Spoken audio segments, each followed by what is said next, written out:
You're listening to an Airwave Media Podcast. We took it all. We brought them to our land. An endless night, ember hot and icy cold. The rage of the earth. We made this curse. Carved it in the blood on our backs. We did not see. We could not, but she did. And in the end... What will I become? Senua's Saga. Hellblade 2. Play it now with Game Pass. Recorded in Chicago, Illinois, with your hosts, Ken, Matt, Neil, and Jeff. This is Triviality.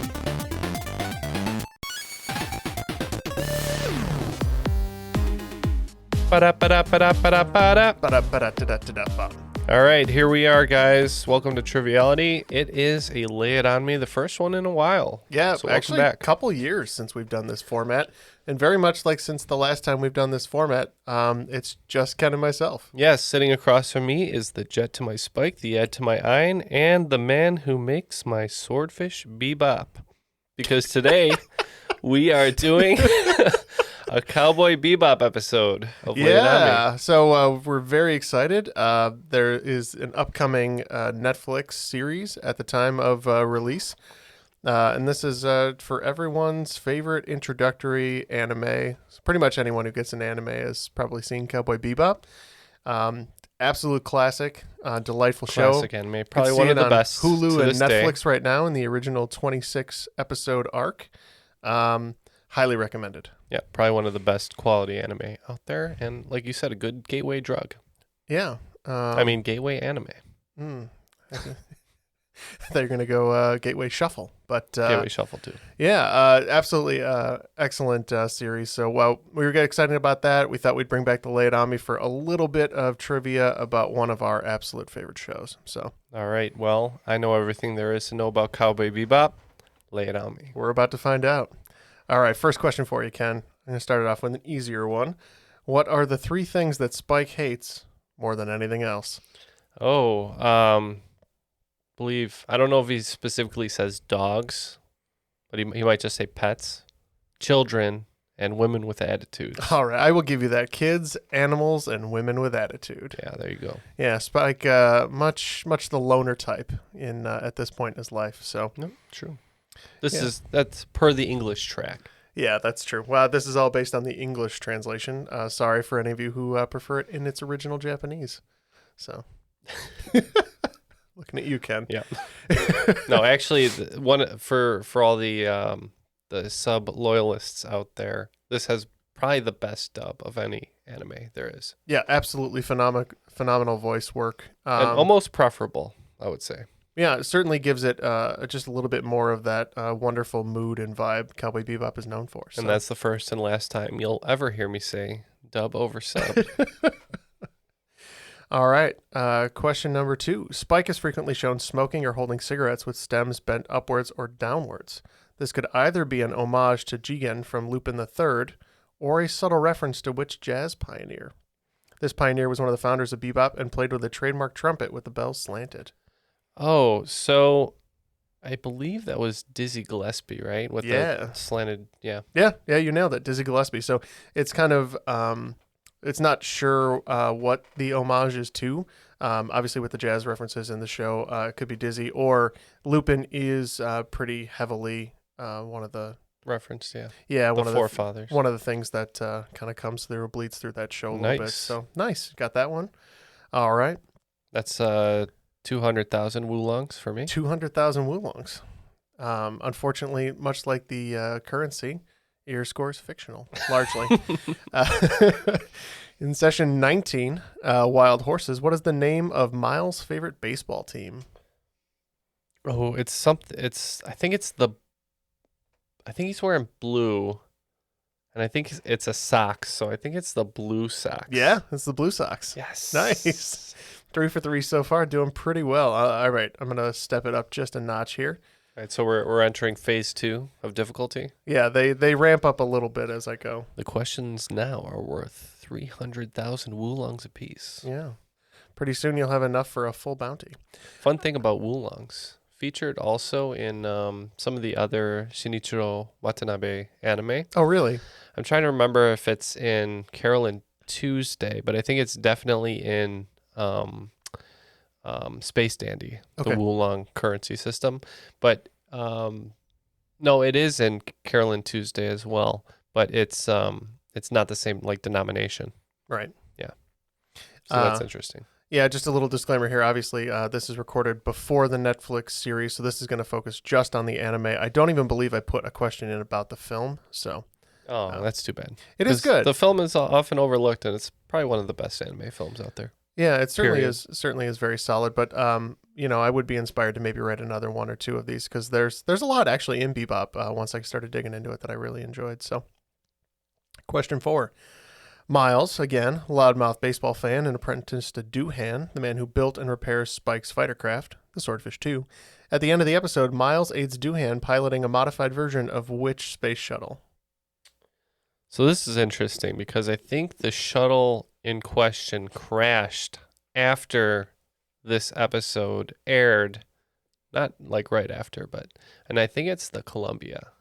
Yeah, so the Columbia is the space shuttle. I believe that disintegrated in midair while they were trying to land. I want to say that was 2004, Right.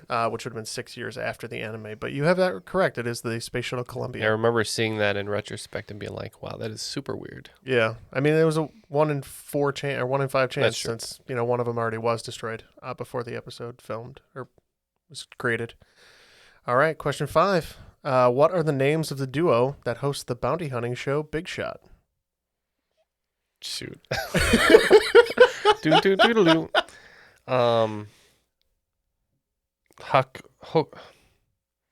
Hakeem is one of the old guys. We'll get to that a little later. Judy? Yeah, you're one for. Is it Punch and Judy? Yeah, it's Punch and Judy. I think they're named after The classic puppets. Yeah, The racist puppets. yeah. Yeah. Yeah. Or are they racist? I don't know if they're racist, but they're They might have definitely a racist old-time character, puppets. but it's like really like dark stuff. Yeah. Yeah. All right. Well, you're doing great. So far, 5 for 5. That's 1/3 of the questions down. So 10 to go. Number 6. The man who approaches his ailing mother at the airport in the Real Folk Blues is Punch from Big Shot. What does his mother call him by, indicating Punch is likely a stage name? Yeah, that's what I was like getting confused by. Is it Alphonse? No, that's Al's. Alphonse, right? You're very close. All right, what is it? You want a hint? No, Okay. Alfredo. Alfredo. Yeah. I was also confused by that. I had to go back and look that one up just to make sure I had that right. But right. Alfredo. We'll put one in the lose column. Yeah, I think you're going to add another one here because this I'll one. let you know what it is in the Japanese track. Maybe the same. Okay. This one you're probably going to get wrong. This one is probably the hardest question of the entire run Okay, here. let's do So, it. the capsule in which Faye was cryogenically preserved has which code written on it? An obvious reference to Star Trek and the ship Enterprise. Oh yeah, I don't know the number. Okay. NCC-1701-B, which Sorry, is the Trekkies. call sign for the Enterprise. But there are a lot of references in Cowboy Bebop, so I just chose to pick that one. But there are very many good ones. Sorry, Trekkies. All right, question 8. Simple question, but suspiciously hard when I thought back on this one. What was the name of the last woman Jet Black was seriously involved with? The name. So she's in the Ganymede Elegy Yep, that would be the one. episode. I've been rewatching it, but I've only gotten through 7 episodes or so. Okay. So I'm just on the verge of watching this episode. I believe it's episode 8, right?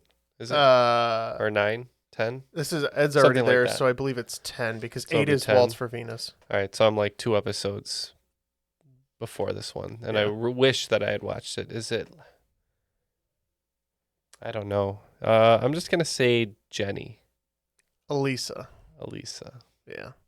Specifically, if you're looking for the English spelling, Alisa. Okay. So, all right. Question 9. Although Shinichiro Watanabe claims it was a coincidence, Spike Spiegel may be named after which music video director turned filmmaker? Sam? Is it Sam Spiegel? No, Sam Spiegel is a Humphrey Bogart character, I think. Well, he was born Adam Spiegel. Well, I don't know. Spike Jonze. Oh, really? Yeah. Oh, that's crazy. Yeah. Total coincidence. But yeah. So wait. So Adam Spiegel's is Spike Jonze's real name? Yeah. That's weird. Yeah. That's some good trivia right there. Yeah. I had no idea. We took it all. We brought them to our land. An endless night, ember hot and icy cold. The rage of the earth. We made this curse. Carved it in the blood on our backs. We did not see. We could not, but she did. And in the end, What will I become? Senwa Saga. Hellblade 2. Play it now with Game Pass. All right. You were talking about him earlier. Let's see if you can pull him out. Often seen hanging out in and or around bars, the three old men, as they're affectionately known, survive many shootouts and mainly act as comic relief through their many appearances in the show and in the movie. While everyone who has seen the show certainly knows of the three old men, most don't know their names. Yes. What are their names? So Hakeem is one of them. Which are shared by one Brazilian musician, Oh, the you're father not of done? bossa nova. Oh, now you're done? Yeah, Hakeem. Hakeem. Uh, I'll give you that one. Carlos. It's Jobim, but Jobim. Yeah. Carlos. Yes. And I don't know the third one. I'm going to say one. Think again. You were maybe confusing him with Punch earlier. Alphonse.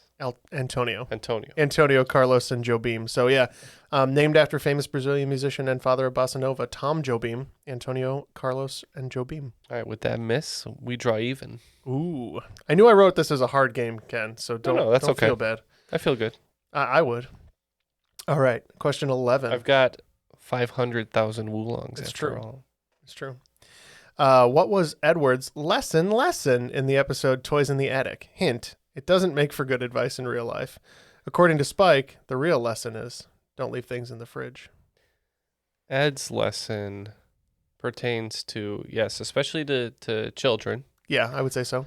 But she says, if you see a stranger, follow them. Yeah, if you see a stranger, follow him. Yeah, I will give you full points. Terrible on advice. that. for an approximately 9-year-old girl. Yeah. Good pull on that one. All right, question 12. So this is the only one that concerns a specific bounty. What is the size of the bounty on Mao Yenrai? At the time, it is the largest bounty the crew of the Bebop run into. 25 million Woolongs. I will give you... 20... do you want me to give you within a percentage? 7. It's 27 or 28 million Woolongs. It is 28 million Woolongs. I'll give you that one. I'll be a little generous. Damn right. 28 million. Because I just watched that one. Oh, did you? And I was like keeping track of the bounties. I was like, okay, this guy's trying to size up the size of the crime. You know? Right. Yeah, they don't really match very well. I will ask you a question about one of your favorite episodes. In the session Pierrot Le Fou, the episode references not only the 1965 Jean-Luc Godard film of the same name, but also is the title of a similarly named Yellow Magic Orchestra song, Mad Pierrot. In another reference to the Yellow Magic Orchestra, the main villain of the episode is given what code name, which shares its pronunciation with a song by the group? Oh, the code name. Code name. Shoot. Can you give me a hint? It's not like a proper word, right? It seems like it's potentially a Japanese word or two words.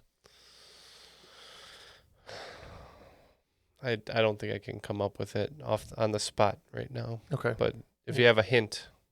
I don't know how I'd hard. write a hint for it. Yeah. Yeah. It's very right. specific. I can't come up with it. Tongpu. Tongpu. That's right. Yeah. All right. Since I gave you a question about your favorite episode, I thought maybe I would give you one about your least favorite episode, Boogie Woogie Feng Shui. You don't know anything about my least favorite episode. It's Boogie Woogie Feng Shui. It could be. It's everybody's least favorite. Nah, I don't know. All right. No, I'm not going to do that to you. So I'll ask you a different question entirely. Sitting Bull has a nickname for Spike, principally Swimming Bird. But what is his nickname for Jet? I want to say beverage. Yeah, I was gonna say. I'm not getting. I thought it was this, but I was like, wait, am I getting confused with cheap beer? But I think it's Rolling Rock. It's Running Rock. Running Rock. Yeah, close enough. All right. I'm giving myself credit. I would. I think you're doing pretty well. I think you're going to survive this episode, but Do I just need 50%? Is that what you need to survive the late on me? I think so. I think that's the rules. And if it's not, it is now because it's been forever since we did one. But the last question is by far the most important. Okay. This is by the count of Redditor Blinkatron. This is confirmed by me. There are 5 episodes in which the crew of the Bebop actually catch a bounty. Name 3 of them. Yeah, so I was thinking about this. So one of them is Waltz for Venus. Okay, that's one. Because they catch Huey, Dewey, and Louie for sure. And then probably Pizarro, I think.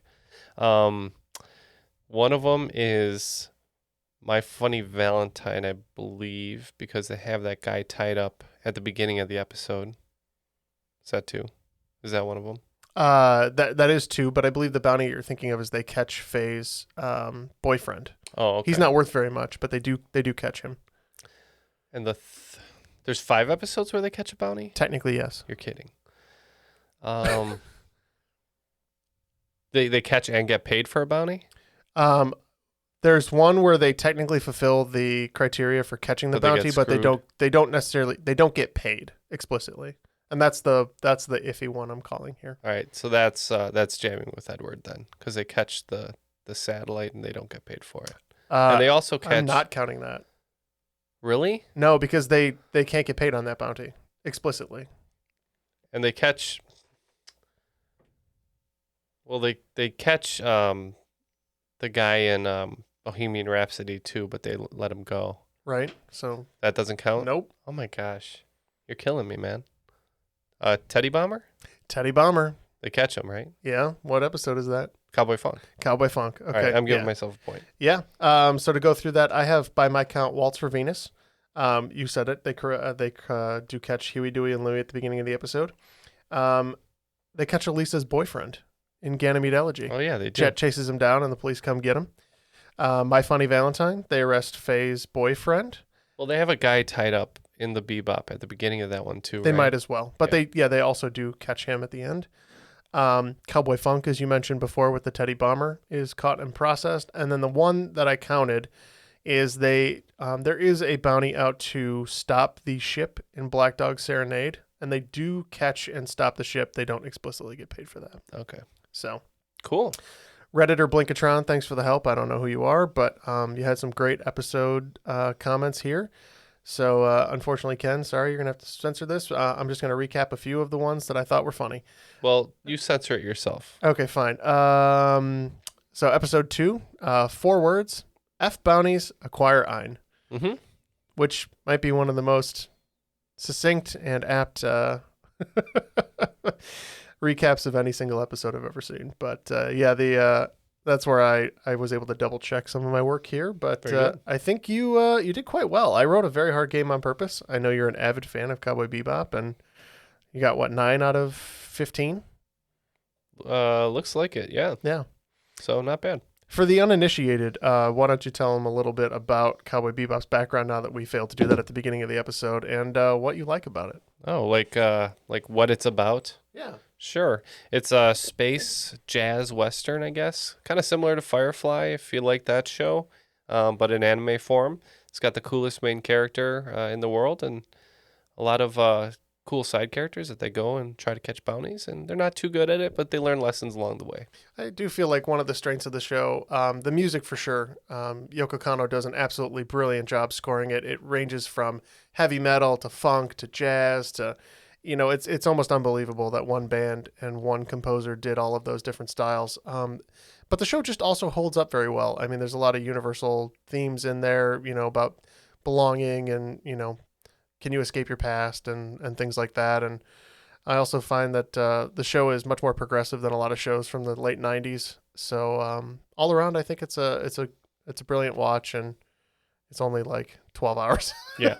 And if you're like a no anime type of person, give it a quick go and see what you think. It is one of the ones that I recommend for non-anime people just to maybe get their feet a little wet. So Well, that'll do it for today. It looks like I survived the Lay It On Me with a score of 9 out of 15. I get 900,000 Woolongs to my bank account. Yep, you just have to give me your card, and I'll process that transaction when we're done. Thank you very much, and that'll do it. See you, Space Cowboys.